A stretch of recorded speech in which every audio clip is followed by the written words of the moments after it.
Mm. Ah, push it. Da, da, da, da. Ah, push it. Hey y'all, it's K Cash, and I'm gonna do a review on the Salt and Pepper movie. Okay, all right, I'm gonna do a review on the Salt and Pepper movie that came on. It came on Lifetime. We already know, like Lifetime, they've done the Aaliyah movie. They did the Whitney Houston movie. So we kind of know now what to expect out of the movie. We're just watching it for entertainment and to gain some knowledge about the group. I mean, there were a lot of things like, see, I'm kind of younger, so the song that I really, really remember is like Shoot. And I guess that was from what, 94, 95 or something like that. And that was like one of my favorite songs. So a lot of the music before then, I learned from my sister because she was a little bit older than me. So a lot of those songs, like I know, but the song I liked from them, besides Push It, was Tramp, especially the beat. And I knew that they were friends, some kind of way friends or some kind of way with Kid and Play because Kid and Play was in a lot of their videos. So I kind of knew that. But just to get the behind scenes of how everything came together. Now, I did not know that her and Herbie were like in a relationship. Like I kind of knew, we knew of him, but we didn't know that he was like, I didn't know they went together. I didn't know they were a couple. So, it started from the beginning and we've always known, like we always known that they worked at Sears together. And even on Twitter, she showed her Sears plaque. She said she was proud of that. And, I just, women, gosh, I just want to say, like, women go through a lot in the music industry. I could tell that they really went through a lot and overcame a lot of things. So, it started from the beginning. I guess they were right out of high school and they were like in college and they were working at a call center. So, the thing that I want to know is, can you get her? The thing I want to know is, I know we're not gonna have the characters down packed and things of that nature, but I know sometimes you can't get people to look exactly like them. But who played Martin Lawrence? And I wrote some of my notes down. Who did and they were friends with Kid and with Martin as well. So it was Kid and Play Martin, and yeah. So you know where they get that character from? The person that played Pep, she did good. I mean, she did a really good job. The person that played Salt did good. And Spinderella, I've been seeing a lot on Twitter and everywhere else where they're saying they didn't really, they kind of had her like a background.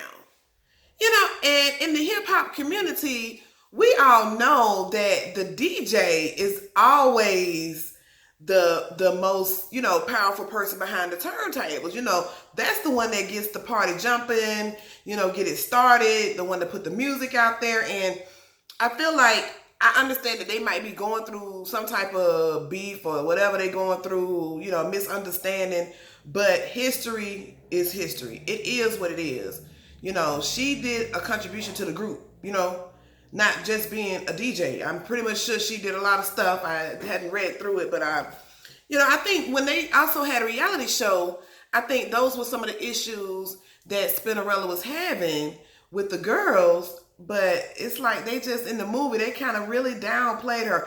I was thinking that she wasn't going to be in the movie at all. And then I would have been like, damn, that's really messed up. But she was, they did, say, they did introduce Spinnerella. I mean, she was in the background and she had a few words to say, but, it was mainly about the Salt and Pepper. And I didn't know, I knew of back in the day, like in the 30s and 40s and 50s, that they would have people like imposters that would perform in your place. But I didn't know they were doing that in the 80s.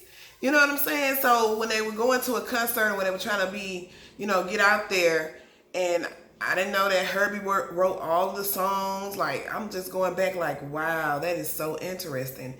Um, I didn't know that, they were imposters that was trying to, portray Salt and Pepper. I'm not gonna go through the whole movie, but I'm just going through some of the parts that stuck out to me. Um, they did talk about the first person who was their DJ, and they saw, say how she left, and it was pretty much straightforward.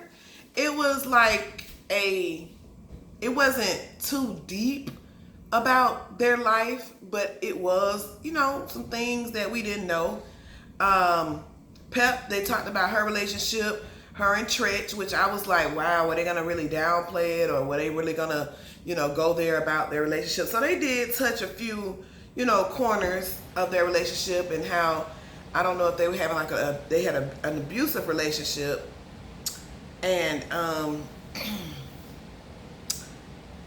they talked about Salt and how she, since the age of 19, that's all she knew was the group, and she wanted to kind of be herself. And they talked about her going to be saved. She had a come to Jesus moment. I did not know she was bulimic as well. And they were pregnant. Like, that's another thing. We're thinking like now, because Cardi B comes out and says, oh, I'm pregnant, and how she was performing while she was pregnant. Okay, these girls were doing it. Okay, like Pep had the baby in the doggone studio recording the song.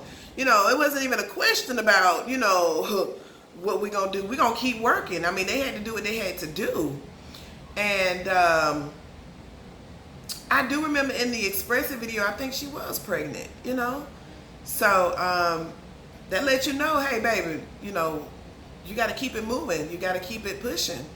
I remember me when I was pregnant with my son, I worked up until it was about 40th week or something like that. So, and by that Monday, he was here. But, it's a struggle being pregnant and working. I ain't gonna lie. It really is. Some days I was just like, whatever. But just imagine you having to go on stage and give it your all for your fans and perform, and oh, I can imagine. That is something crazy.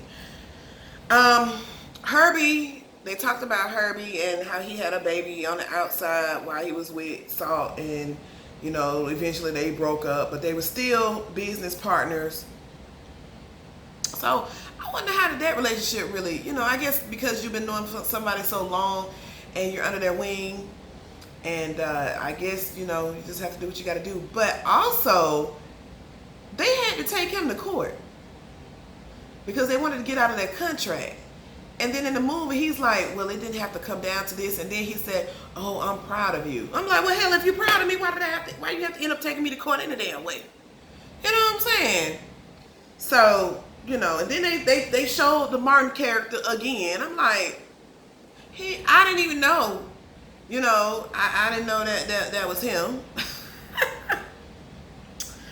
So then we get to the stage where, what was it? Let's see. They did, when I guess the height of their career was Shoot.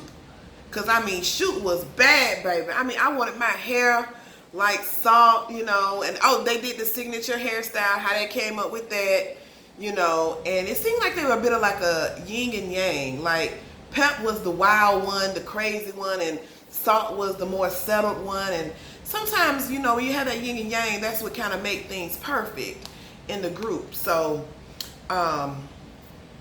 that's what kept them together. It's kind of hard for two females or female groups to like stay together. I don't know the attitudes and everything else, but so then Pep, they both come through their journeys where they're going through things, and Pep, she ends up divorcing Tretch, and Salt feels, she wants to, just be strictly, follow the Lord. I also do remember when Pep, she was like, what was that song? What a man, what a man, what a mighty good man.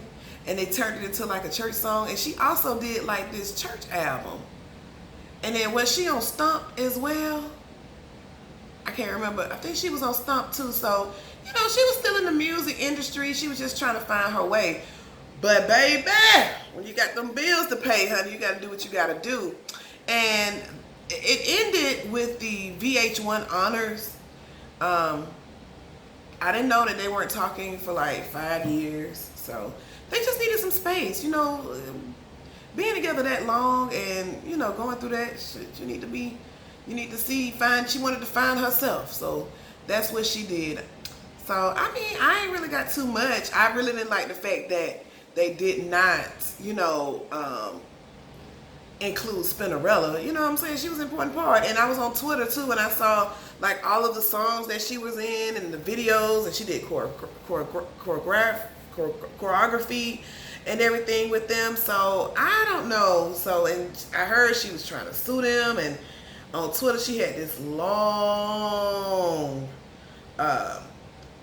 message talking about how she, you know, contributed to the group. So, but it is what it is. They got a little story out, and they're celebrating their 35th year in the music industry, and that's so great. Congratulations on that. So, I mean, y'all let me know what y'all think. You know, like, comment, subscribe. I ain't got too much more to say. I just want to say that, you know, you already know what you're getting with Lifetime. I wish the same people who made what's that? The New Edition story. They should have made that story. Like, anybody dealing with music, y'all need to let those people handle it. Cause Lifetime, ooh, child, they don't care nothing about who looked like what.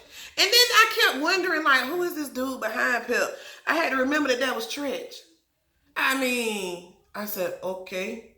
So it's a good, entertaining movie, you know, brings up good music and everything, but, you know, next up is Wendy Williams, baby. Now, her biography is on point. She wake up in the bed with her wig on, baby. Right. So, y'all let me know what y'all think. Like, comment, subscribe. I'll talk to y'all later.